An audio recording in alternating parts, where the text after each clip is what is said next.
Hello, this is Jim Lumley, and welcome to the Book of the Month Club, brought to you by POTUS America. Today, Profiles in Courage by John Fitzgerald Kennedy.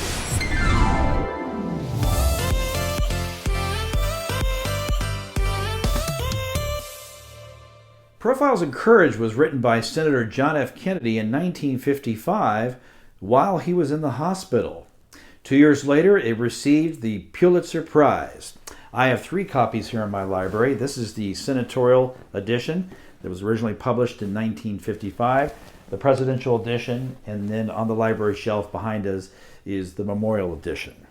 In 1954 and 55, Senator Kennedy's active role in the affairs of the nation was interrupted for a better part of a year by his convalescence from an operation to correct a disability he received while serving in the Navy in the Pacific during World War II. The senator used his idle hours to great advantage. He rediscovered and did intensive research into the courage and the patriotism of a handful of Americans who at a crucial point in history had revealed a special sort of greatness, men who disregarded dreadful consequences to their public and private lives to do the one thing that seemed right in of itself. These men ranged from the extraordinarily colorful to the near drab, from the born aristocrats to the self-made. They were men of various political and regional allegiances. Their one overriding loyalty was to the United States and to the right of God as he gave it to them. There was John Quincy Adams, who lost his Senate seat and was repudiated in Boston for his support of his father's enemy, Thomas Jefferson. Sam Houston, who performed political acts of courage as dramatic as his heroism on the field of the battle. Thomas Hart Benton, whose proud and sarcastic tongue fought against the overwhelming odds that ensured his political death. Edmund Ross, who looked down into his open grave as he saved President Andrew Johnson from impeachment in 1868. Norris of Nebraska and Senator Taft of Ohio, Lamar of Mississippi, who did as much as any one man to heal the wounds of the Civil War.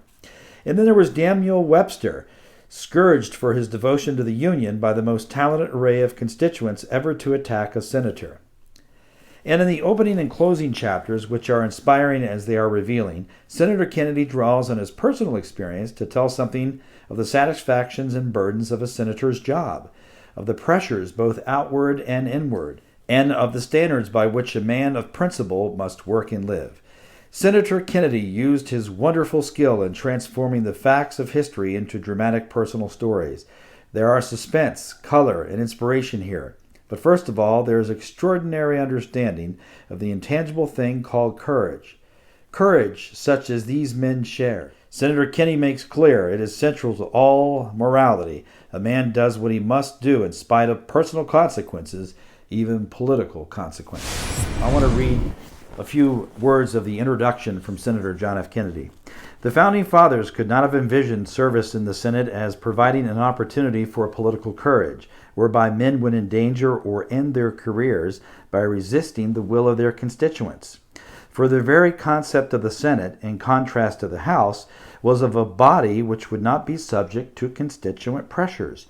Each state, regardless of size and population, was to have the same number of senators as though they were ambassadors from individual sovereign state governments to the federal government, not representatives of the voting public.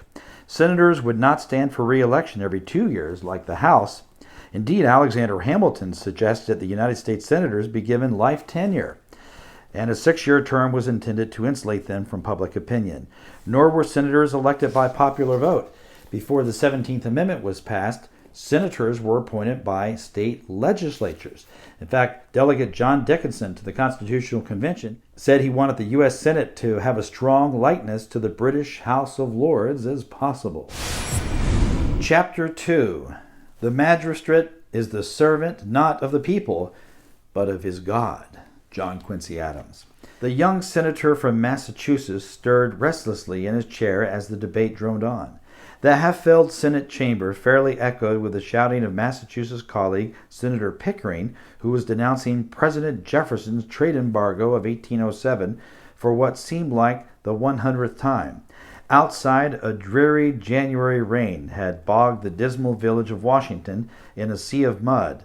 Sorting the mail from Massachusetts, which lay in a disarray on his desk, John Quincy Adams found his eye caught by the unfamiliar handwriting on an envelope with no return address. Inside was a single sheet of fine linen paper, and the sender grimly read its anonymous message a second time before crumpling the letter and envelope into a basket by his desk. Lucifer, son of the morning, how thou hast fallen. We hope not irrevocably. O Adams, remember who art thou. Return to Massachusetts. Return to thy country. Assist not in its destruction. Consider the consequences. Awake, arouse in time. A Federalist. In John Quincy Adams, these very characteristics were unhappily out of tune with the party intrigues and political passions of the day. Long before those discouraging months in the Senate, when his mail was filled with abuse from Massachusetts, Federalist, long before he had even entered the Senate, he had noted in his diary the dangers that confronted a Puritan entering politics. Quote, I feel strong temptation to plunge into political controversy, end of quote, he had written. But a politician in this country must be the man of a party. I would fain be the man of my whole country. Abigail Adams had proudly told her friends when John Quincy was still a boy that she and her husband, who completely directed his education and training, had marked their son for future leadership in the cabinet or in the field, a guardian of his country's laws and liberties. Few, if any, Americans have been born with the advantages of John Quincy Adams, a famous name, a brilliant father who labored unnecessarily to develop his son's natural talents, and an extraordinary mother. Indeed, he was born with everything to make for a happy and successful life, except for those qualities that bring peace of mind. In spite of a life of extraordinary achievement, he was gnawed constantly by his sense of inadequacy, of frustration, and failure. Though his hard New England conscience and his remarkable talents drove him steadily along a road of unparalleled success, he had from the beginning an almost morbid sense of constant failure. He was to record somberly that his whole life had been a succession of disappointments. I can scarcely recollect a single instance of success in anything I've undertook. Chapter 3, Daniel Webster. The blizzardy night of January 21st, 1850 was no night in Washington for an ailing old man to be out. But wheezing and coughing, Henry Clay made his way through the snowdrifts to the home of Daniel Webster.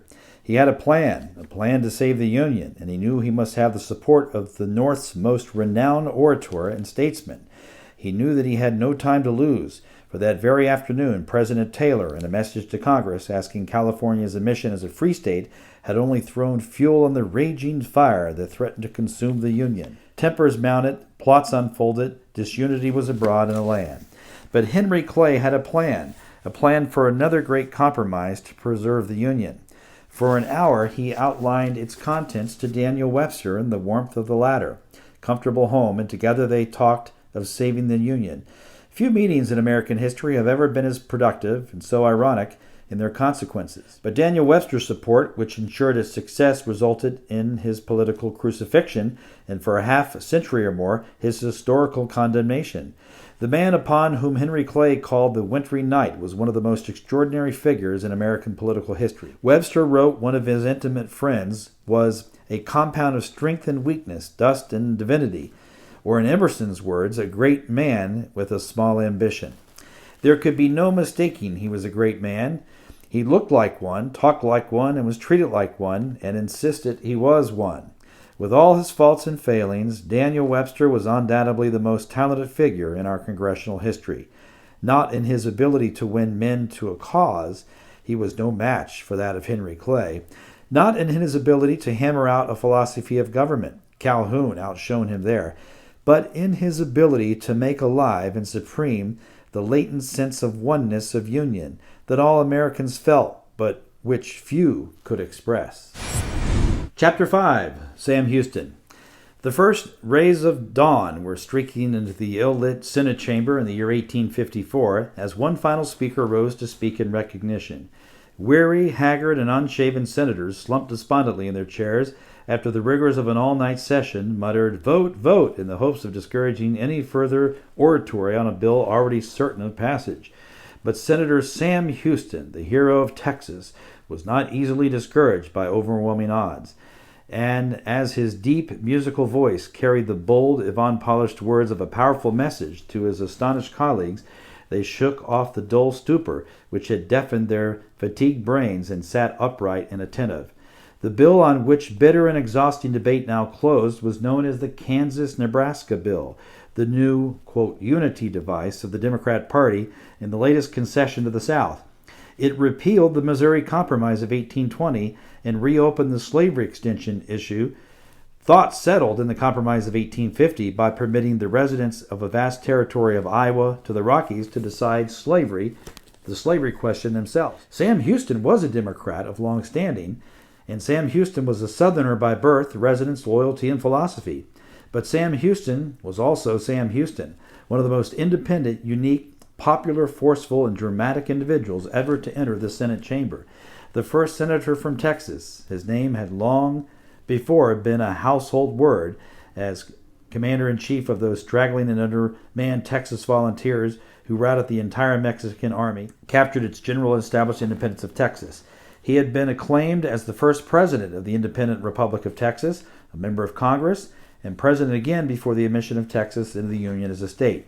He was no easy mark at the age of 64, and neither secondary nor party ties were enough to seal his lips. Sam Houston looked upon the Missouri Compromise, which he had supported in 1820 as a youthful congressman from Tennessee, as a solemn and sacred compact between North and South, in effect as a part of the Constitution when Texas was admitted into the Union. Nor was he willing to discard the Compromise of 1850, which he had supported. With rugged, homely, but earnest eloquence, he begged his weary colleagues in an important plea not to plunge the nation into new agitations over the slavery issue. Sam Houston must have known the bill would pass. He must have known that not a single other Southern Democrat would join him.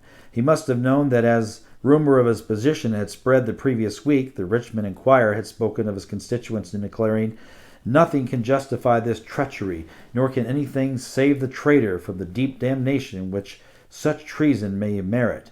But standing erect, his chin thrust forward, picturesque if not eccentric in his military cloak, Sam Houston, the magnificent barbarian, made one of his rare speeches to a weary but attentive Senate.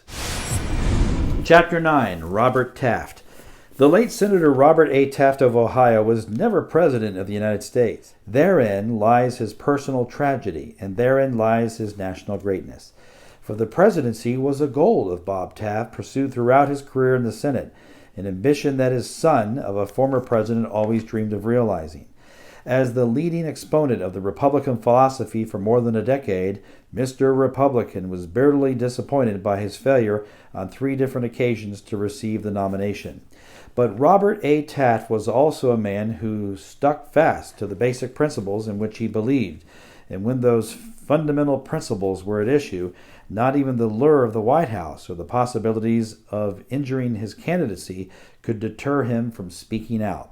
He was an able politician, but on more than one occasion he chose to speak out in defense of a position no politician with like ambitions would have endorsed, and that only by flattering new blocks of support while carefully refraining from alienating any group which contained potential Taft voters could he ever hope to regain his goal. Yet he frequently flung into the winds the very restraints of his own analysis advised, refusing to bow to any group, refusing to keep silent on any issue. The Taft-Hartley Labor Management Relations Act could not have gained him many votes in industrialized Ohio, for those who endorsed its curbs on union activity were already Taft supporters, but it brought ferocious anti-Taft reprisals during the 1950 Senate campaign by unions in Ohio, and it nourished the belief that Taft could not win a presidential contest, a belief which affected his chances for nomination in 1952. The conclusion. To be courageous, these stories make clear, requires no exceptional qualifications, no magic formula, no special combination of time, place, and circumstance. It is an opportunity that sooner or later is presented to all of us.